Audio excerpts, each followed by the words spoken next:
Success होना है तो सबसे पहले आपको हर एक क्वेश्चन का जो प्रैक्टिस सेट जितना भी आप डिवीजन करते हो वो जरूरी होता है। तो चलिए हम आपके लिए प्रैक्टिस सेट लाए हैं।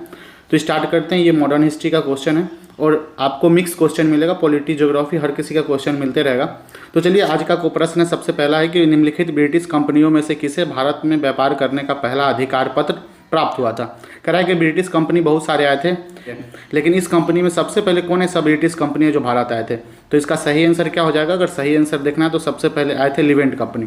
तो अगर बात करें कि लिवेंट कंपनी भारत कब आया था, तो लिवेंट कंपनी आया था 1592 ईस्वी में आया था। और अगर वही अगर ईस्ट इंडिया कंपनी की बात करें तो ये ईस्ट इंडिया कंपनी ये 31 दिसंबर 1600 ईस्वी में एलिजाबेथ के द्वारा जो है इसमें व्यापार करने का अधिकार पत्र प्राप्त होता है। और उसके बाद the English company trading to Indies जो है ये 1709 ईस्वी में आया था। कब आया था? 1709। तो ये इसमें का सही आंसर क्या हो जाएगा? ऑप्शन। दूसरा प्रश्न है, आपको इन सभी कथनों पर आपको विचार करना है। आपको कुछ ऐसे टॉपिक्स दिए रहेंगे, देखिए बीपीएससी में अक्सर ऐसे ही सवाल पूछे जाते हैं। तो सबसे पहले हमें देखना है ये सही है या गलत। तो देखिए इलाहाबाद की संधि कब हुई थी? 1765 में हुआ था। ये बक्सर की लड़ाई 1764 में के उपरांत हुआ, मतलब इसके बाद हुआ। तो आप बता सकते हैं कि इलाहाबाद की संधि किसके बीच हुआ था? ये मुगल बादशाह शाह आलम द्वितीय और अंग्रेज के बीच हुआ था, जिसमें अंग्रेज की तरफ से प्रतिनिधित्व कौन कर रहे थे? रॉबर्ट क्लाइव कर रहे थे इलाहाबाद की संधि का। तो ये सही है।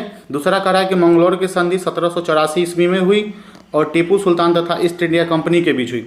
तीसरा है सालवाई की संधि 1782 में हुआ था। हाँ, सालवाई की संधि जो हुआ था ये 1782 में हुआ। ये मराठा तथा ईस्ट इंडिया कंपनी के बीच हुआ था। लेकिन आपको पता है कि सालवाई की संधि किस युद्ध के दौरान हुआ था? कि ये जो है प्रथम आंग्ल मराठा युद्ध हुआ था 1782 में। प्रथम आंग्ल मराठा युद्ध में सालवाई के संधि के द्वारा युद्ध को विराम कर दिया गया था। तो उसी में सालवाई की संधि हुई थी। तो ये तीनों विकल्प सही है। तो ऑप्शन में देखना है कि बी में आता है ऑप्शन 1, 2, 3। तो इसका सही आंसर क्या हो जाएगा? Option B. नेक्स्ट क्वेश्चन कि हर्मिट ऑफ शिमला डैश को कहा जाता है।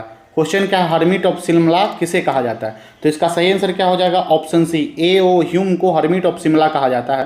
तो इसी में देखेंगे महात्मा गांधी। तो महात्मा गांधी, तो आप बता सकते हैं कि गांधी सबसे पहले महात्मा जी को सबसे पहले गांधी जी किसने कहा? तो ये जो है 1915 में रविन्द्रनाथ टैगोर ने सबसे पहले गांधी कहे थे। और महात्मा गांधी को राष्ट्रपिता से संबोधित किसने किया था? तो ये हो जाएगा 6 जुलाई 1944 को सुभाष चंद्र बोस जी ने एक रेडियो से एक संदेश द्वारा इन्हें प्रसारित किया गया।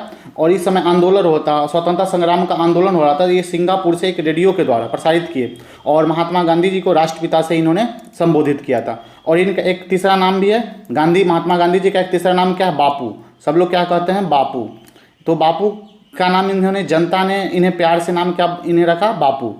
तो राष्ट्रपिता जो है ये गांधी जी को भारत सरकार द्वारा एक आधिकारिक नाम भी दिया गया है। अगर ऑप्शन बी की माने, आप बता सकते हैं खान अब्दुल गफ्फार खान को किस नाम से जाना जाता है? तो ये सभी जानते हैं, ये प्रश्न में अक्सर ये पूछे जाते हैं। तो खान अब्दुल गफ्फार खान को सीमांत गांधी के भी नाम से जाना जाता है और दूसरा बादशाह खान के भी नाम से जाना जाता है। लेकिन इस प्रश्न का हर्मिट ऑफ शिमला जो है A.O. ह्यूम को कहा जाता है। किसको कहा जाता है? A.O. ह्यूम को। ऑप्शन सी इसका क्या है? राइट है। देखिए चौथा प्रश्न है कि ब्रिटिश इंडियन एसोसिएशन की स्थापना किसने किए थे? इसका सही आंसर क्या हो जाएगा? ऑप्शन 3, सी ऑप्शन हो जाएगा। राधाकांत देव जो थे, जो इन्होंने ब्रिटिश इंडियन एसोसिएशन की स्थापना 29 अक्टूबर 1851 को किए थे। कब किए थे?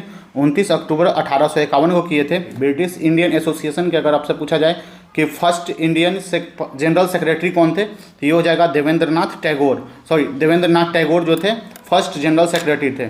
लेकिन आपसे अगर पूछा जाए कि ब्रिटिश इंडियन एसोसिएशन से रिलेटेड बहुत सारे एसोसिएशन आए थे, तो उसमें गोपाल कृष्ण गोखले जी के द्वारा वो थे सर्वेंट्स ऑफ इंडिया सोसाइटी की स्थापना किए थे। किसका? वही केटी अगर तेलंग की बात करें तो इन्होंने बॉम्बे प्रेसिडेंसी एसोसिएशन, किसका? बॉम्बे प्रेसिडेंसी एसोसिएशन की स्थापना किए थे।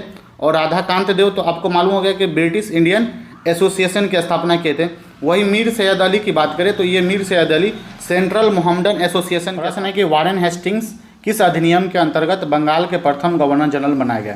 तो इसका सही आंसर क्या हो जाएगा? किसके एक्ट के तहत? 1773 रेगुलेटिंग एक्ट आया था उसके तहत। तो इसका ऑप्शन सी राइट आंसर हो जाएगा। लेकिन तो 1773 रेगुलेटिंग एक्ट में ये जो बंगाल के प्रथम गवर्नर है वो भारत के प्रथम गवर्नर कहना लगे। कहाँ का गवर्नर जनरल कहना लगे? पूरे भारत का, जो बंगाल कहते पहले। तो ये प्रश्न पूछा जाए कि भारत का प्रथम गवर्नर जनरल कौन है, तो ये कौन हो जाएगा? वारेन हेस्टिंग्स ही हो जाएगा। इसके अलावा अगर 1773 रेगुलेटिंग एक्ट में देखो तो एक सुप्रीम कोर्ट की अभी स्थापना किया गया। इसके अलावा अगर वारेन हेस्टिंग्स को जो है भारत में न्यायिक सेवा का, ये जो है वारेन हेस्टिंग्स, इनको भारत में न्यायिक सेवा का जन्मदाता भी कहा जाता है। तो ऐसे प्रश्न अगर अच्छे लगते हैं प्रैक्टिस सेट, तो हम आपके लिए और सारे विभिन्न चैप्टरों से लाएंगे। तो वीडियो अगर अच्छे लगे तो लाइक शेयर जरूर कीजिए।